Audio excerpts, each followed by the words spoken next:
ยเบียร์ยางก่อนเบียร์ตูดมันออกเบียร์เป็นส่งมันไม่ได้แล้วเบียร์ ตอนนี้ยางเริ่มหมดนะครับทุกคน เอาจริงนะเหงื่อออกตีน วันหยุดสงกรานต์ วันหยุดก็ไม่ต้องขับเร็ว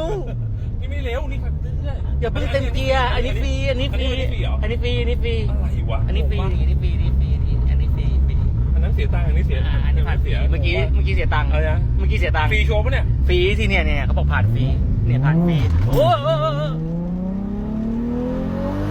เบียร์โอ้โหเบียร์ไม่เอาแล้วเชี่ยเหงื่อออกตีนเลยเชี่ย